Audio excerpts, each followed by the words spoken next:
नमस्कार दोस्तों, वंदे मातरम, जय हिंद। दोस्तों, एक जमाना था जब हम एक अमेरिकन डॉलर ₹1 में खरीदते थे और वो जमाना था 1947 का, जब भारत स्वतंत्र हुआ था। लेकिन आज स्वतंत्रता के बाद 77 साल बाद 10 फरवरी 2025 तक आते आते $1 की कीमत ₹87.99 तक पहुंच गई थी, 87.99 रुपीज। या दूसरे शब्दों में कहें तो रुपए की वैल्यू कम हुई है या इतनी ही कीमत से रुपया गिर गया है। हालांकि ये वैल्यू कम ज्यादा होती रहती है, इसमें कोई नई बात नहीं है। लेकिन पिछले 2 महीने में या 1.5 महीने में रुपए का जिस तरह से सडनली डाउनफॉल हुआ है, ये थोड़ा चिंता का विषय है। लेकिन इतना भी चिंता करने का विषय नहीं है कि भारत की अर्थव्यवस्था खतरे में हो, जैसा कि कुछ लोग बता रहे हैं। भारत की अर्थव्यवस्था अभी भी मजबूत स्थिति में है। फिर भी चिंता का विषय इसलिए है क्योंकि आज भी हमारा जो इंपोर्ट्स है वो हमारे एक्सपोर्ट से ज्यादा है, जिसका प्रभाव हमारे फॉरेक्स रिजर्व पर पड़ रहा है। फॉरेक्स रिजर्व क्या है, इसे भी हम आगे समझेंगे। और दूसरा कारण यह है चिंता का कि भारत अभी दुनिया की 5वीं सबसे बड़ी अर्थव्यवस्था बन चुका है और आने वाले 2 साल में, यानी कि साल 2027 तक भारत को दुनिया की 3री सबसे बड़ी अर्थव्यवस्था बनाने का हमारा लक्ष्य है। और हो सकता है कि हमारा लक्ष्य उससे भी पहले पूरा हो। ऐसे में हमारा रुपया जो है वो मजबूत रहना बहुत ही जरूरी है। फिलहाल रुपया गिरने की दर में थोड़ी कमी जरूर आई है। आज जब मैं ये वीडियो बना रहा हूं 23 फरवरी को, तब डॉलर की कीमत थी 86.77 रुपीज, जो 10 फरवरी की 87.99 रुपीज की तुलना में कम हुई है। यहाँ 10 फरवरी का जिक्र मैंने इसलिए किया है क्योंकि इस दिन रुपया रिकॉर्ड स्तर पर नीचे गिरा था, जो कि आज तक की हाईएस्ट वैल्यू है। पिछले 1 साल के आंकड़े देखें तो आपको पता चलेगा कि केवल 1.5 महीने में कैसे रुपये का सडनली डाउनफॉल हुआ था। 1 जनवरी 2024 को डॉलर की कीमत ₹83.24 थी, जो 31 दिसंबर 2024 को ₹85.68 हो गई। जबकि उसके बाद केवल 1.5 महीने में, यानी कि 10 फरवरी 2025 को डॉलर की कीमत ₹87.99 तक पहुंच गई थी। तो इन आंकड़ों को अगर आप कंपेरेटिवली देखते हैं तो आपको पता चलता है कि पिछले 1 साल में जहां रुपया ₹2.44 से गिर गया था, वहीं पिछले सिर्फ 1.5 महीने में ही रुपया ₹2.31 से गिर गया। तो आज के वीडियो में मैं इन्हीं मुद्दों पर बात करूंगा कि आखिर क्यों डॉलर की तुलना में रुपया नीचे गिर रहा है, इसके पीछे के कारण क्या है और भारत की अर्थव्यवस्था पर इसका क्या प्रभाव पड़ेगा। मैं ये भी बताऊंगा कि क्या इसके लिए मोदी सरकार की नीतियां जिम्मेदार है या फिर अंतरराष्ट्रीय स्तर पर हो रही जियोपॉलिटिकल घटनाओं के कारण ये सब हो रहा है। देखिए, ऐसा है कि अगर रुपए की वैल्यू गिरती है तो इसका सीधा असर हमारे फॉरेक्स रिजर्व पर पड़ता है। अब आपके मन में सवाल आया होगा कि फॉरेक्स रिजर्व क्या है। तो आज हम फॉरेक्स रिजर्व पर भी बात करेंगे, फॉरेक्स रिजर्व को भी हम समझेंगे। अगर हम फॉरेक्स रिजर्व को नहीं समझते हैं तो हम रुपए की वैल्यू गिरने से भारतीय अर्थव्यवस्था पर इसका क्या प्रभाव पड़ सकता है, इस बात को, इस कॉन्सेप्ट को नहीं समझ पाएंगे। तो फॉरेक्स रिजर्व, जिसे हम विदेशी मुद्रा भंडार कहते हैं, किसी देश के केंद्रीय बैंक द्वारा देश की मुद्रा और अर्थव्यवस्था का प्रबंध करने के लिए रखी गई एक परिसंपत्तियां या एसेट्स होती हैं। और इन एसेट्स में विदेशी मुद्रा, सोना और अन्य प्रतिभूतियां या सिक्योरिटीज शामिल होती हैं। फॉरेक्स रिजर्व एक तरह से केंद्र सरकार का एक रिजर्व फंड होता है, या आप इसे एक बैकअप फंड भी कह सकते हैं। केंद्र सरकार की जो भी इंटरनेशनल लायबिलिटीज या अंतरराष्ट्रीय देनदारियां हैं, इन्वेस्टमेंट रिफंड होता है, उसका भुगतान और इंपोर्ट बिलों का भुगतान इसी फॉरेक्स रिजर्व से किया जाता है। इसके अलावा जब करेंसी एक्सचेंज रेट अचानक बढ़ता है, यानी कि किसी देश की करेंसी वैल्यू नीचे गिरती है, जैसे कि अब भारत के रुपए की वैल्यू नीचे गिर रही है, तो ऐसी समस्या का सामना करने के लिए भी इस फॉरेक्स रिजर्व का उपयोग किया जाता है। जिस देश का forex reserve, foreign exchange reserve मजबूत होता है, उस देश की अर्थव्यवस्था मजबूत मानी जाती है। तो सितंबर 2024 के आंकड़ों के अनुसार भारत का फॉरेक्स रिजर्व करीब $705 बिलियन था। लेकिन उसके बाद जैसे ही रुपए की वैल्यू स्लाइटली डिक्लाइन होने लगी, तो इसका एक एडवर्स इफेक्ट फॉरेक्स रिजर्व पर दिखाई देने लगा। और परिणाम यह हुआ कि फरवरी 2025 तक आते आते हमारा फॉरेक्स रिजर्व $705 बिलियन से घटकर $635 बिलियन तक रह गया। अब सवाल ये आता होगा आपके मन में कि इन फॉरेक्स रिजर्व में फंड्स आते कहां से हैं या पैसा आता कहां से है। देखिए, जैसे किसी बैंक में अलग अलग अकाउंट्स होते हैं, जैसे कि saving account, current account, recurring account, loan account, securities, investment आती है, एफडीज आते हैं, तो लोग उसमें पैसा डालते हैं या पैसा निकालते हैं। तो हमारा फॉरेक्स रिजर्व भी बिल्कुल इसी तरह से काम करता है। बस फर्क सिर्फ इतना है कि इसमें आने वाले जो फंड्स होते हैं वो अंतरराष्ट्रीय स्तर पर आते हैं। फॉरेक्स रिजर्व में फंड्स आने के 3 सोर्सेस हैं, या यूं कहें कि फॉरेक्स रिजर्व 3 चीजों से मिलकर बनता है। पहला है फॉरेन करेंसी एसेट्स, दूसरा आरबीआई का गोल्ड रिजर्व और तीसरा भारत सरकार का आईएमएफ में एसडीआर का हिस्सा। इसमें पहला जो है फॉरेन करेंसी एसेट्स, इसमें अमेरिकन डॉलर के साथ साथ बाकी देशों की करेंसी भी होती है जिनके साथ हमारे ट्रेड रिलेशंस होते हैं। कुल फॉरेक्स रिजर्व में फॉरेन करेंसी एसेट्स का हिस्सा करीब 87% है और वो सबसे अधिक है। उसके बाद दूसरा है आरबीआई का गोल्ड रिजर्व। फॉरेक्स रिजर्व में गोल्ड रिजर्व का भी एक प्रोपोर्शनेट हिस्सा होता है जिसकी वैल्यू डॉलर में तय की जाती है। तो फॉरेक्स रिजर्व में गोल्ड रिजर्व का हिस्सा डॉलर में करीब 10% है। हमारा गोल्ड रिजर्व जितना अधिक होगा, फॉरेक्स रिजर्व में उतनी ही अधिक बढ़ोतरी होगी। तो सितंबर 2024 के आंकड़ों के अनुसार आरबीआई के गोल्ड रिजर्व में 854 टन सोना था। हालांकि जनवरी 2025 तक आते आते इसमें बढ़ोतरी हुई और ये बढ़कर 876 टन तक पहुंच गया है। इसमें से 324 टन सोना विदेशी बैंकों में रखा हुआ है, बैंक ऑफ इंग्लैंड में और बैंक ऑफ इंटरनेशनल सेटलमेंट में। 20 टन सोना गोल्ड डिपॉजिट्स के रूप में है और 510 टन सोना डोमेस्टिक गोल्ड रिजर्व में है, जो कि भारत में ही रखा हुआ है, आरबीआई के अलग अलग वार्ड में सुरक्षित है। इसमें से भी 309 या 310 टन सोना रिजर्व रखा हुआ है देश की करेंसी नोट छापने के लिए, क्योंकि गोल्ड रिजर्व के प्रोपोर्शन में ही हम करेंसी नोट छाप सकते हैं। अगर हमें ज्यादा करेंसी नोट छापने हैं तो हम अपना गोल्ड रिजर्व का रेशियो बढ़ा भी सकते हैं। हालांकि ऐसा करना भारतीय अर्थव्यवस्था के लिए ठीक नहीं है, क्योंकि ज्यादा नोट छापने से देश के इकोनॉमी पर एक बुरा असर पड़ता है। अब क्या बुरा असर पड़ता है यह एक अलग मुद्दा है, जिस पर हम फिर कभी बात करेंगे। आपको बता दें कि साल 2024 में सोना खरीदने वाले देशों में पोलैंड के बाद भारत दुनिया का दूसरा सबसे बड़ा देश था। हालांकि ये बात आरबीआई द्वारा खरीदे गए सोने के बारे में है, ना कि भारतीय लोगों द्वारा खरीदे गए सोने के बारे में। भारतीय लोगों की तो बात ही अलग है, क्योंकि भारत के सभी लोगों के पास, चाहे वो अमीर हो या गरीब हो, अप्रोक्सीमेटली 22,000 टन से भी अधिक सोना पड़ा हुआ है, जो कि दुनिया में ना किसी देश के पास है और ना ही किसी देश की जनता के पास है। क्योंकि हम भारतवासियों की सदियों से परंपरा रही है सोना खरीदने की। भारत का गरीब से गरीब आदमी, जिसको 2 वक्त की रोटी भी समय पर नहीं मिलती है, उसके पास भी आपको सोना मिलेगा, सोना देखने को मिलेगा, चाहे वो 4-5 ग्राम ही क्यों ना हो, क्योंकि उनको पता है कि मुश्किल वक्त में यही सोना परिवार को बचाता है। एनीवेज, तो फॉरेक्स रिजर्व का तीसरा घटक है भारत सरकार का आईएमएफ में, इंटरनेशनल मॉनेटरी फंड में एसडीआर का हिस्सा। एसडीआर का मतलब है स्पेशल ड्रॉइंग राइट्स या विशेष आहरण अधिकार, जो हर सदस्य देश को मिलता है। शायद उसका शेयर अलग अलग हो सकता है। तो आईएमएफ एक अंतरराष्ट्रीय संस्था है जो सदस्य देशों को कम ब्याज पर आर्थिक सहायता प्रदान करती है। इसके अलावा आईएमएफ की तरफ से सदस्य देशों को एसडीआर के रूप में क्रेडिट भी मिलता है, जिसे डॉलर में कन्वर्ट किया जा सकता है। एसडीआर आईएमएफ के सदस्य देशों का स्वतंत्र रूप से प्रयोग करने योग्य फंड का एक संभावित प्रोपोर्शनेट हिस्सा होता है, जिसे सदस्य देश आपस में करेंसियों के एवज में एक्सचेंज कर सकते हैं, आदान प्रदान कर सकते हैं। एसडीआर में 5 देशों की करेंसियां शामिल है, या 5 देशों की करेंसियों का एक बास्केट होता है, जिसमें शामिल है यूएस डॉलर, यूरो, जापानी येन, पाउंड स्टर्लिंग और चीनी रैनबीनी। जनवरी 2025 के आंकड़ों के अनुसार आईएमएफ में भारत का एसडीआर शेयर 2.75% है, जिसकी डॉलर में वैल्यू बनती है $20 बिलियन, $20 बिलियन। तो इस हिसाब से फॉरेक्स रिजर्व में एसडीआर का हिस्सा लगभग 3% है। हालांकि ये वैल्यू समय समय पर बदलती रहती है।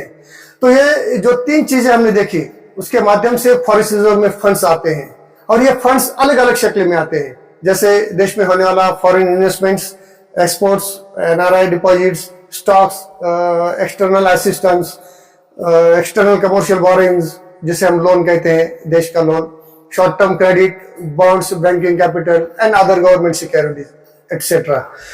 याद रहे कि फॉरेक्स रिजर्व में भारतीय रुपया नहीं होता, इसमें सारी विदेशी परिसंपत्तियां होती है, विदेशी एसेट्स होती है। दोस्तों, अब तक हमने जो जानकारी देखी वो एक पृष्ठभूमि थी जिससे आप समझ पाएंगे कि रुपए की वैल्यू गिरने से फॉरेक्स रिजर्व पर क्या परिणाम हो सकता है और इससे देश की अर्थव्यवस्था पर क्या प्रभाव पड़ सकता है। तो अब आते हैं अपने मूल मुद्दे पर, जो आज की वीडियो का हमारा मुख्य मुद्दा है कि डॉलर के मुकाबले रुपया क्यों गिर रहा है। देखिए, डॉलर की तुलना में रुपए की वैल्यू कम होने या रुपए के गिरने के पीछे कई कारण होते हैं, अंतरराष्ट्रीय स्तर पर हो या कुछ कारण देश के अंदर भी हो। लेकिन कारण जो भी हो, उनमें से ज्यादातर कारणों का जन्म अमेरिका से होता है। कैसे, आइए मैं समझाता हूं। इसमें पहला कारण है रुपए का वैल्यू गिरने का पहला कारण है अमेरिकी डॉलर का मजबूत होना। डॉलर इसलिए मजबूत हो रहा है क्योंकि डॉलर की डिमांड बढ़ रही है। अब इस घटना को अगर हम भारत के संदर्भ में देखें तो जो भी फॉरेन इंस्टीट्यूशनल इन्वेस्टर्स हैं भारतीय स्टॉक मार्केट में और बॉन्ड्स में निवेश करते हैं, तो वो एक तरह से देश में विदेशी मुद्रा लाते हैं, फॉरेन फंड्स लाते हैं, जिससे भारतीय रुपए की मांग बढ़ती है और रुपए की मांग बढ़ने से रुपया मजबूत होता है। लेकिन इसके विपरीत जब यही फॉरेन इंस्टीट्यूशनल इन्वेस्टर्स भारत से अपना निवेश वापस ले जाते हैं और प्राप्त रुपयों को विदेशी मुद्रा आमतौर पर अमेरिकी डॉलर में बदल देते हैं, तो डॉलर की मांग बढ़ने लगती है और जिससे डॉलर मजबूत होने लगता है। और इसका एडवर्स इफेक्ट यह होता है कि भारतीय रुपया कमजोर होने के रूप में दिखाई देता है। तो पिछले 4-5 महीनों में हमने देखा कि ये जो फॉरेन इंस्टीट्यूशनल इन्वेस्टर्स हैं, ये भारतीय बाजार से अपना पैसा निकाल रहे हैं। अक्टूबर 2024 में अकेले एक महीने में इन इन्वेस्टरों ने भारतीय बाजार से करीब 1,14,000 करोड़ रुपए निकाले। फिर अगले महीने नवंबर 2024 में फिर से इन्होंने 45,000 करोड़ रुपए निकाले। तो इसका परिणाम यह हुआ कि भारतीय शेयर बाजार पर इसका दबाव बढ़ने लगा और भारतीय रुपए पर भी इसका बुरा असर पड़ने लगा। और यही कारण है कि भारतीय रुपया तेजी से नीचे गिरने लगा, खासकर जनवरी 2025 से। रुपए गिरने का दूसरा कारण है जियोपॉलिटिकल टेंशंस। दुनिया के कुछ महत्वपूर्ण देशों में आपसी संघर्ष चल रहा है उसके कारण, जैसे रूस और यूक्रेन का संघर्ष जो पिछले 3 साल से चले आ रहा है। इसके अलावा इजराइल का ईरान और हमास के साथ चल रहा विवाद, अमेरिका और चीन के बीच बढ़ती व्यापारिक प्रतिद्वंदिता। तो ऐसे घटनाओं ने दुनिया में जियोपॉलिटिकल टेंशंस को जन्म दिया है। तो ऐसी घटनाओं का प्रभाव न केवल उन देशों पर पड़ता है जो इसके शिकार है, बल्कि उन देशों पर भी पड़ता है जिनका इन घटनाओं में कोई दोष नहीं होता, जैसे भारत पर इसका प्रभाव पड़ रहा है। तो इन घटनाओं ने दुनिया भर के आर्थिक माहौल को अस्थिर बना दिया है और इस अस्थिर माहौल ने अंतर्राष्ट्रीय इन्वेस्टरों के बीच जोखिम की भावना को जन्म दिया है। तो अब इस जोखिम से बचने के लिए ये इन्वेस्टर क्या कर रहे हैं? तो ये इन्वेस्टर्स मजबूत होने वाले अमेरिकी डॉलर में इन्वेस्ट करके अपनी एक सुरक्षा की तलाश कर रहे हैं। तो इसका भी दबाव भारतीय रुपये पर पड़ रहा है। तीसरा कारण है रुपये गिरने का अमेरिकी चुनाव का परिणाम। डोनाल्ड ट्रंप ने 20 जनवरी को जैसे ही अमेरिकी राष्ट्रपति के रूप में सत्ता संभाली, तो उन्होंने राजकोषीय विस्तार, ब्याज दरों में वृद्धि जैसे फैसले लेने के कारण अमेरिकी ट्रेजरी यील्ड में वृद्धि होने की और इससे डॉलर के मजबूत होने की संभावना बढ़ गई। ऐसे में भारत से कैपिटल आउटफ्लो हो सकता है, पूंजी पलायन हो सकता है, आयात लागत में वृद्धि हो सकती है और ट्रेड डेफिसिट के कारण भारतीय रुपया सहित एशियाई करेंसी पर भी इसका दबाव बढ़ने की संभावना है। तो जाहिर है कि अगर ऐसा होता है तो डॉलर और भी अधिक मजबूत होता जाएगा और रुपया कमजोर होता जाएगा। चौथा कारण है डोनाल्ड ट्रंप, राष्ट्रपति डोनाल्ड ट्रंप की ब्रिक्स देशों को लेकर चेतावनी। डोनाल्ड ट्रंप ने चेतावनी दी थी ब्रिक्स देशों को कि अगर ब्रिक्स देश डॉलर को रिप्लेस करने की कोशिश करेंगे तो उन पर 100% या उससे भी ज्यादा टैरिफ लगाया जाएगा। डोनाल्ड ट्रंप ने ये चेतावनी इसलिए दी है क्योंकि कुछ महीने पहले ब्रिक्स देशों ने डॉलर को रिप्लेस करने की बात कही थी। मतलब ब्रिक्स देशों में डॉलर को एक एक्सचेंज रूप में नहीं माना जाएगा। तो एशियाई करेंसी में आ रही गिरावट का ये भी एक कारण हो सकता है क्योंकि ब्रिक्स देशों में भारत भी शामिल है। पांचवा कारण है जियोपॉलिटिकल टेंशंस के कारण अंतरराष्ट्रीय स्तर पर क्रूड ऑयल के जो दाम बढ़ रहे हैं, ये एक कारण हो सकता है। इस बढ़ती कीमतों के कारण भी भारतीय करेंसी पर दबाव बढ़ रहा है। हालांकि इसका ज्यादा प्रभाव नहीं पड़ रहा है भारत की करेंसी पर, क्योंकि हम रशिया से सस्ते दाम पर क्रूड ऑयल खरीद रहे हैं। अमेरिका और यूरोपीय देशों ने रशिया पर इकोनॉमिक सैंक्शंस लगाए हैं, तो वो चाहते हैं कि भारत भी रशिया से क्रूड ऑयल न खरीदे, लेकिन उनके विरोध के बावजूद भारत साल 2022 से रशिया से सस्ते दाम पर क्रूड ऑयल खरीद रहा है। आज हमारी जरूरत का करीब 30 से 40% क्रूड ऑयल हम रशिया से खरीद रहे हैं। लेकिन इसमें मजे की बात आपको पता है क्या है? मजे की बात यह है कि हम यूरोपीय देशों को वही पेट्रोल डीजल एक्सपोर्ट कर रहे हैं जो हम रशिया से खरीद रहे हैं। फर्क सिर्फ इतना है कि रशिया से भारत आने वाला जो क्रूड ऑयल है वो भारत में रिफाइन करके यूरोपियन देशों को बेचा जाता है। और ऐसा नहीं है कि ये बात यूरोपियन देशों को पता नहीं है, उनको ये सारी चीजें पता है, लेकिन वे हमसे पेट्रोल डीजल खरीदने के लिए इसलिए मजबूर है क्योंकि भारत जिस दाम पर उनको पेट्रोलियम बेच रहा है उतने दाम में उनको दूसरा कोई देश पेट्रोलियम नहीं दे रहा है। दूसरा कारण यह भी है कि इन देशों के पास, मतलब यूरोपियन देशों के पास उनकी खुद की जरूरत पूरी कर सके इतनी क्रूड ऑयल रिफाइनरी नहीं है, मतलब ऑयल रिफाइनरी मशीनरी उनके पास नहीं है। बढ़ते प्रदूषण के कारण उन्होंने अपनी बहुत सारी रिफाइनरीज को पहले से बंद कर दिया था। तो दूसरी ओर भारत क्रूड ऑयल रिफाइनरी में पूरी तरह से आत्मनिर्भर है, इसलिए अपनी जरूरत पूरी करने के साथ साथ भारत उनकी भी जरूरत पूरी कर सकता है। ये भारत की रिफाइनरी की ताकत है। तो आज दुनिया में सबसे अधिक पेट्रोलियम अगर कोई एक्सपोर्ट कर रहा है यूरोपियन देशों को तो वो भारत है। तो अब हो क्या रहा है कि भारत क्रूड ऑयल सस्ते दाम पर खरीद भी रहा है और उसे रिफाइन करके खुद की जरूरत पूरी करने के बाद यूरोप को एक्सपोर्ट भी कराकर पैसे कमा रहा है। इसलिए क्रूड ऑयल के बढ़ते दाम का भारतीय रुपए पर पड़ने वाला असर है वो थोड़ा कम हुआ है। आपने देखा होगा कि क्रूड ऑयल के बढ़ते दाम के बावजूद भारत में पेट्रोल डीजल के दाम नियंत्रण में है, तो ये इसी पॉलिसी का परिणाम है, वरना अमेरिका तो हमें कहीं का नहीं छोड़ता। भारतीय रुपए के कमजोर होने का अगला कारण है, छठा कारण है भारत का अपेक्षाकृत कम निर्यात। भारतीय निर्यात में वृद्धि न होने से विदेशी मुद्रा की आमदनी हमें कम हो रही है, तो दूसरी ओर हमारा इंपोर्ट्स भी बढ़ रहा है। बढ़ते इंपोर्ट्स बिलों का भुगतान करने से हमारे फॉरेक्स रिजर्व पर दबाव बढ़ रहा है, जिसका असर भारतीय रुपए पर भी पड़ रहा है। दोस्तों, अब तक हमने भारतीय रुपया नीचे गिरने के पीछे के कारणों को देखा। अब इस परिस्थिति का भारत की अर्थव्यवस्था पर क्या प्रभाव पड़ेगा, इस पर भी एक नजर डालते हैं। रुपया अगर कमजोर होता है तो इसका भारत की अर्थव्यवस्था पर दो तरह से प्रभाव पड़ेगा, एक सकारात्मक और दूसरा नकारात्मक। सकारात्मक प्रभाव यह होगा कि भारतीय आईटी उद्योग जो है वो गिरते रुपए का सबसे बड़ा लाभार्थी होगा, क्योंकि आईटी इंडस्ट्रीज में हम अच्छा खासा एक्सपोर्ट कर रहे हैं। इसके अलावा कमजोर रुपया वैश्विक बाजार में या वर्ल्ड मार्केट में भारतीय निर्यात को और अधिक प्रतिस्पर्धी बना सकता है। इससे भारतीय वस्तुओं और सेवाओं की मांग बढ़ सकती है, जिससे निर्यात आय में वृद्धि भी हो सकती है। तीसरा, विदेश में रहने वाले भारतीयों के लिए भी एक मौका है कि उनके द्वारा भारत में भेजा गया डॉलर भारत में रुपए की शक्ल में अधिक मात्रा में मिलेगा। इससे अर्थव्यवस्था को फायदा हो सकता है, भारतीय अर्थव्यवस्था को। अब इसके नकारात्मक प्रभाव की बात की जाए तो नकारात्मक प्रभाव किसी भी देश की अर्थव्यवस्था को हानिकारक ही होता है। भारत के लिए रुपए में गिरावट से आयात लागत बढ़ सकती है, खासतौर पर कच्चे तेल जैसी आवश्यक वस्तुओं के लिए, क्योंकि भले ही हम रशिया से सस्ते दाम पर क्रूड ऑयल खरीद रहे हैं, लेकिन ये सिर्फ 30 से 40% है हमारी जरूरत के हिसाब से, जबकि अभी भी हमारी जरूरत का 50% क्रूड ऑयल हम दूसरे देशों से महंगे दाम पर खरीद रहे हैं। दूसरा, इससे इन्फ्लेशन बढ़ने का खतरा रहता है, लोगों की क्रय शक्ति कम हो सकती है। तीसरा, रुपए के कमजोर होने के कारण विदेशी कर्ज वाली भारतीय कंपनी जो है वो अपने कर्ज चुकाने के लिए उनको अधिक लागत का सामना करना पड़ेगा। इससे कॉर्पोरेट बैलेंस शीट पर दबाव पड़ सकता है और निवेश में भी बाधा आ सकती है। चौथा कारण, कमजोर होता रुपया निवेशकों का विश्वास खत्म कर सकता है, जिससे कैपिटल आउटफ्लो या पूंजी पलायन हो सकता है और शेयर बाजार में गिरावट आ सकती है। पांचवा, हाई इन्फ्लेशन और कम निवेश का संयोजन आर्थिक विकास को धीमा कर सकता है।